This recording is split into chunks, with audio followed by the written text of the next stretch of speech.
भारत के इतिहास में 22 जनवरी 2024 स्वर्णिम अक्षरों में दर्ज होने जा रहा है। हाँ जी, आज हम बात करने जा रहे हैं अयोध्या राम मंदिर के निर्माण से संबंधित तथ्यों पर। आज हम लोग बात करेंगे राम मंदिर के ऐतिहासिक पृष्ठभूमि एवं मंदिर निर्माण से संबंधित आश्चर्यजनक बातें तथा श्री राम लला की मूर्ति की विशेषताओं के बारे में। हम लोग बहुत भाग्यशाली हैं कि अपने जीवन में ये दिन देखने को मिला है, परंतु यह इतना आसान नहीं था। अयोध्या मंदिर के निर्माण के लिए इतिहास में बहुत त्याग और कुर्बानियां देनी पड़ी हैं। हजारों ने अपने जान न्यौछावर कर दिए हैं रामलला को उनके असली जगह दिलाने के लिए। आइए जानते हैं अयोध्या के राम मंदिर से जुड़े हुए इतिहास के बारे में, फिर वर्तमान में अयोध्या निर्माण मंदिर से जुड़ी हुई मुख्य बातें जो आपने कभी सुनी नहीं होंगी। वैसे तो भारत के मंदिर और स्मारक लगभग 1500 सालों से बाहरी आक्रांताओं के हमले झेलते आ रहे हैं। इन्हीं हमलों का शिकार अयोध्या के रामलला विराजमान हुए जब 1526 में बाबर जब भारत पर मुगल वंश की नींव रखी। जहाँ जहाँ मुगल शासन का विस्तार होता रहा, वहाँ पर मंदिरों को तोड़कर मस्जिद का निर्माण किया जाता था। 1528 में बाबर की सेना अयोध्या पहुंची, जिसका कमांडर मीर बाकी था। उसने अयोध्या में मंदिर को तोड़कर बाबर को समर्पित बाबरी मस्जिद का निर्माण किया। तब से बाबरी मस्जिद विवादों में रहा। 1885 में निर्मोही अखाड़े के द्वारा पहली बार फैजाबाद कोर्ट में केस दर्ज हुआ कि रामलला की जमीन हमारी है जिस पर मंदिर बनना चाहिए, लेकिन धार्मिक दंगों के डर से इसे खारिज कर दिया गया।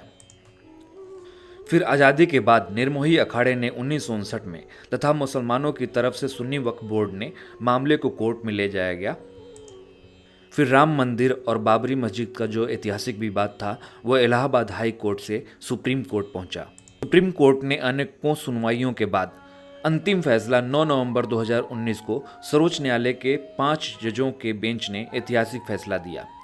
5 जजों के बेंच में उस समय के वर्तमान तत्कालीन मुख्य न्यायाधीश Ranjan Gogoi, justice S.A. Bobde, justice Ashok Bhushan, justice D.Y. Chandrachud और जस्टिस S.A. नजीर थे, जिसमें ASI के साक्ष्य को आधार मानते हुए बाबरी मस्जिद में मिले खुदाई के अवशेष में 10वीं शताब्दी के मंदिर के खंभे एवं अन्य अवशेष मिले थे।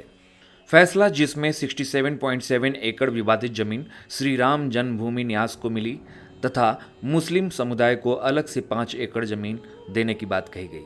अब हम लोग बात करेंगे मंदिर निर्माण से संबंधित मुख्य बातों की। मंदिर के निर्माण में अनुमानित लागत 1800 करोड़ थी, लेकिन अप्रैल 2021 तक देश के दानवीरों के द्वारा लगभग 5000 करोड़ तक इकट्ठा किया जा चुका है। 5 अगस्त 2020 को भारत के प्रधानमंत्री श्री नरेंद्र मोदी जी के द्वारा राम मंदिर का शिलान्यास किया गया तथा 5 अगस्त को रामलला का जलाभिषेक समारोह भारत की 150 नदियों के पवित्र जल से किया गया था। राम मंदिर में 392 पिलर और 44 दरवाजे हैं। 5 मंडप या हॉल हैं। इन मंडपों के नाम हैं नृत्य मंडप, रंग मंडप, सभा मंडप, प्रार्थना मंडप और कीर्तन मंडप। पूर्व दिशा से है और 32 सीढ़ियां चढ़कर सिंह द्वार तक जाएंगे। बूढ़े बुजुर्ग और दिव्यांग लोगों के लिए लिफ्ट की सुविधा उपलब्ध है। मंदिर के निर्माण में कहीं भी लोहे या स्टील का उपयोग नहीं किया गया है, फाउंडेशन को छोड़कर। मंदिर का निर्माण ऐसे किया गया है जिससे यह मंदिर हजारों साल तक मजबूती के साथ खड़ा रहे। मंदिर के निर्माण में श्री राम लिखा हुआ ईंटों का उपयोग किया गया है, जैसे राम सेतु पर श्री राम लिखकर समुद्र के ऊपर रास्ता बनाया गया था। मंदिर में 3 मंजिल हैं, जिनका कुल क्षेत्रफल 2.7 एकड़ है। भूतल भगवान राम के जीवन को दर्शाता है। पहली मंजिल राम के दरबार जो राजस्थान के भरतपुर के गुलाबी बलुआ पत्थर बंसी पहाड़पुर से तैयार किया गया है।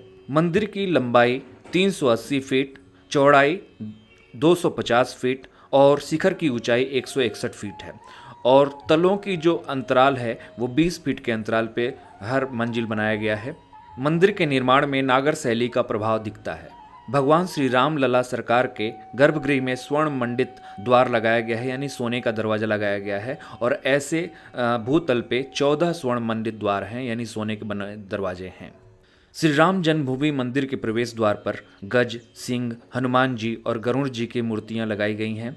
मंदिर परिसर में अन्य मंदिर भी बनाए गए हैं, जैसे महर्षि वाल्मीकि जी का मंदिर, महर्षि वशिष्ठ जी का मंदिर, महर्षि विश्वामित्र, महर्षि अगस्त्य, निष्पाद राज, माता शबरी और देवी अहिल्या के मंदिर बनाए गए हैं और जटायु प्रतिमा की भी स्थापना की गई है।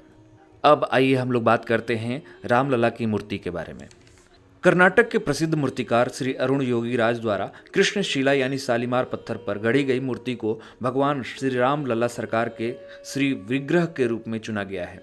और यह जो पत्थर है वो 1 स्टोन पत्थर है और यह नेपाल से पत्थर को लाया गया है और ये श्री राम लला मूर्ति बनाई गई है। सबसे पहले श्री राम लला मूर्ति के पादुका चरण के नीचे कमल की आकृति दी गई है और बगल में हनुमान जी और गरुड़ जी का मूर्ति है। उसके ऊपर विष्णु भगवान के 10 अवतारों का जिक्र किया गया है, जैसे मत्स्य अवतार, कुर्म अवतार, वराह अवतार, नरसिंह अवतार, वामन अवतार, परशुराम अवतार, राम अवतार, कृष्ण अवतार, बुद्ध अवतार और कल्कि अवतार। तो ये 10 अवतार विष्णु के यहाँ पे उक्कृत किए गए हैं मूर्ति में। और सबसे ऊपर सर के ऊपर सूर्य भगवान, ओम, चक्र, गदा और स्वास्तिक का चिन्ह बनाया गया है। और इस मूर्ति का जो वजन है वो 150 किलो से लेकर 200 किलो के वजन तक बताया जा रहा है। और मूर्ति की ऊंचाई जो है 4.24 फीट है और चौड़ाई 3 फीट है। मूर्ति का जो भाव है वो 5 साल के बच्चे के समान है, क्योंकि श्री राम लला को बचपन में दर्शाया गया है। और मूर्ति को ऐसी जगह स्थापित किया गया है कि रामनवमी के दिन सूर्य भगवान की किरणें राम लला के माथे पर पड़ें। मान्यता है कि प्राण प्रतिष्ठा से पहले भगवान या देवी की आंखें पट्टी से ढक दी जाती हैं और प्राण प्रतिष्ठा के दिन दर्पण के सामने आंखें खोली जाती हैं तथा दर्पण टूट जाता है। इसका तात्पर्य मूर्ति में भगवान के प्राण प्रतिष्ठित हो गए हैं, यानी भगवान विराजमान हो गए हैं। प्राण प्रतिष्ठा के दिन आंखों से पट्टी हटाने के बाद सोने की सुई से या गोल्डन नीडल से आंखों पे काजल लगाया जाएगा। इसके अतिरिक्त मुख्य बातों में 108 फीट लंबी अगरबत्ती गुजरात के व्यापारियों के द्वारा बनाया गया है, जो 15 से 20 किलोमीटर तक 45 दिनों तक जलती रहेगी और 15 से 20 किलोमीटर तक लोगों को इसकी सुगंध आती रहेगी। रामलला को 1265 किलो का लड्डू और दुनिया का सबसे बड़ा ताला मंदिर को अर्पित किया गया है। लड्डू हैदराबाद में नागभूषण रेड्डी नाम के व्यक्ति के द्वारा बनाया गया है।